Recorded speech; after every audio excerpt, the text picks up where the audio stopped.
منظر البطاطس عايزه اقول لكم، بصوا الخطيره خطيره. حد يقول ان دي بطاطس؟ سبحان الله تحفه وشكلها حلو. بصوا الجمال. جبت البطاطستين زي ما انتم شايفين كده. عملتها خرمتها بالشوكه اهو. طبعا جايبه ورقه ألمونيا تحتها وعاملاها بورقه زبده. وهلف بقى ايه، وهحط الاول الزيت زي ما انتم شايفين كده. هدهنها بزيت كده عشان تطريها شويه من جوه. وهلف كده زي ما انتم شايفين. بس لفتها لفه حلوه كده. وهنا اللفه التانية.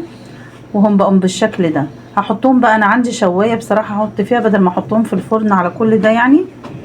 وبعد ما خدوا ساعه وربع كده على النار، فتحت بقى زي ما انتم شايفين كده ورقه الألمونيا خطيره خطيره. بصوا مستويه وجميله وتحفه.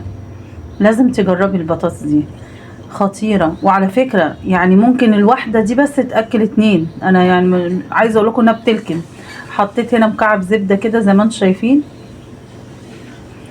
وحطيت جبنه اللي هي الموتزاريلا الميكس يعني. وهقلبهم بقى كلهم مع بعض. وهنا توابل كمون على فلفل على ملح على بابريكا. وقلبتهم بقى حلو كده عشان البطاطس كلها تبقى شاربه من التوابل وتدي طعم حلو. والزبده كمان ساحت في السخونيه دي اهي. والجبنه كمان ساحت ومطت معانا. وهنا حطيت كنت فرمه بيض اهو زي ما انتم شايفين، مقطعاه كده قطع صغيره وحطيته معاه. اي حاجه بقى تحطيها اللي عندك يعني. زيتون كان عندي حطيت، لانشون كان عندي حطيت. بس كده.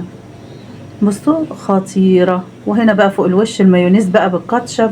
حاجه تحفه كده وتدي منظر حلو على الصبح كده والولاد بيفطروا. يا رب يكون عجبكم بقى الفيديو. ايه رايكم الشكل الجميل ده؟ اقول لكم ايه؟